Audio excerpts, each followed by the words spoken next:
pernikahan. Oke, kita lanjut berita yang ketiga. Ini sekarang yang viral, pria lah. Berkebutuhan khusus dijakus, dibully, polisi turun tangan. Dikutip dari Detik News, sebuah video yang memperlihatkan perbuatan tidak menyenangkan seorang pria berkebutuhan khusus di media sosial. Dalam video beredar terlihat pria yang disebut berkebutuhan khusus menjadi korban perundungan dengan diejek secara verbal dan disiram air oleh para pelaku. Rudi Wiransyah selaku Kapolsek Johar Baru menyebut pihak kepolisian sudah mengidentifikasi para pelaku. Rudi menyebut para pelaku diketahui masih remaja dan saat ini tengah diburu polisi. Ini pasti remaja-remaja nggak ada kerjaan. Terus kebanyakan nonton sosmed yang nggak benar. Iya. Yang nakal ya. Menyebalkan. Berani sama yang berkebutuhan khusus ya. Coba yang sama-sama gitu ya, yang kuat, jago taekwondo gitu ya. Berani nggak tuh orang? Nggak akan berani mereka. Nggak berani ya. Iya. Cemen kayak gitu.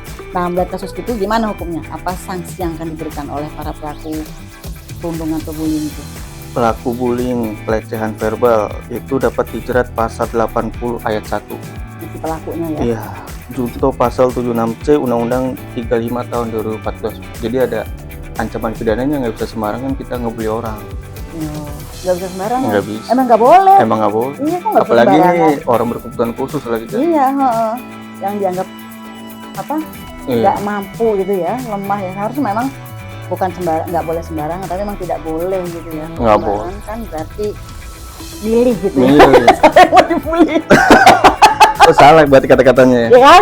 Salah. Bukan Emang nggak boleh emang ngebully nggak ya boleh. teman-teman. Karena ada hukuman berat. Iya, ada ancaman Kan nggak hukumannya. boleh sembarangan, jadi jangan sembarangan, nggak boleh kan? Emang dilarang ternyata. Oke, kita lanjut berita yang keempat. Bijak banget nih.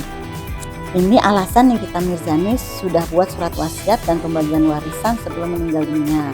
Dikutip dari inilah.bandung.com, Nikita Mirzani telah siapkan surat wasiat untuk membagikan warisan ketika meninggal dunia nanti. Menurut Nikita Mirzani, ia melakukan itu untuk kebaikan anak-anaknya supaya tak kesulitan saat ia meninggal. Nikita Mirzani juga tak mau seperti artis-artis lainnya yang meninggalkan masalah di saat sudah tidak lagi hidup di dunia. Wah, kadang-kadang emang dibalik sebuah berita miring itu kadang-kadang ada berita bagusnya ya dari Nikita Mirzani ini, seperti bikin surat wasiat kayaknya udah ancang-ancang ya, karena banyak. Iya. Sering bermasalah ya. Aduh, sampai bisik-bisik ngomongnya kayaknya emang harus ya bikin warisan kayak gini, tapi enggak sih ya, ini bisa dicontoh ya. Iya, karena benar. kalau zaman sekarang tuh kan ya namanya usia kita nggak tahu itu. Kalau dulu tuh zaman, kalau saya tuh kadang-kadang orang tua kita ya dulu tuh kayak masih tabu ya ngomongin warisan, wasiat tuh kayak orangnya belum meninggal udah ngomongin warisan gitu kan, udah apa sih wasiat. Kalau sekarang kan udah pemikirannya udah beda ya. Benar. Kayaknya emang dari sekarang kalau kita udah tahu apa tentang warisan wasiat tuh emang lebih bagus. Lebih cepat, lebih buat bagus prepare gitu. ke depannya. Buat prepare. Nah, gimana hukum pembagian harta warisan yang berlaku di Indonesia nih? Pembagian warisan itu ada dua. Kalau buat orang muslim itu diatur di KHI namanya. Oh gitu. Kalau buat yang non muslim di hukum perdata. Oh gitu. Iya. Kebetulan kan kita kan muslim ya. Iya. Berarti dia mengikuti dari KHI, kompilasi hukum Islam. Aturannya itu diatur di pasal 171. 171 dan 172 itu mengatur tentang warisan. Ahli waris lah. Siapa saja yang berhak mewarisi hartanya si Nikita ini. Oh gitu.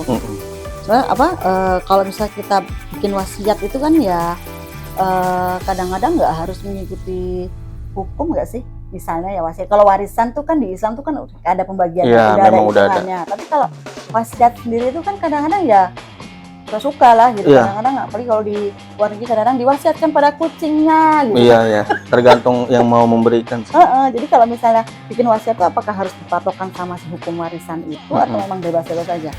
Bebas aja. Bebas aja ya. Cuman kalau di Indonesia tuh memang ada hukumnya pembagian warisan gitu. Ada aturannya, lebih rinci lah. Oh gitu. Jadi pembagian warisan itu memang harus berdasarkan hukumnya. Tapi kalau wasiat itu Wasiat itu bebas-bebas aja. bebas saja. Batasnya itu 1/3 dari harta warisan. Oh gitu. Ya sebanyak-banyaknya. Sebanyak-banyaknya. Paling banyak 1/3 Oh dari gitu. harta warisan. 1/3 dari harta warisan. Iya. Oh, gitu-gitu baru tahu aku. Catat ya, netizen. Ya, itu udah berita 4 berita, jadi kayaknya udah seru banget seru. ya, gitu. Jadi tadi ada mengenai dari yang istrinya melabrak suaminya yang nikah lagi, yang pembagian warisan lah, pokoknya seru. Jadi sekian dulu informasi seru yang dari kita. Jangan lupa ya, subscribe dan like video-videonya. Sampai ketemu di episode berikutnya. Bye-bye. Bye-bye.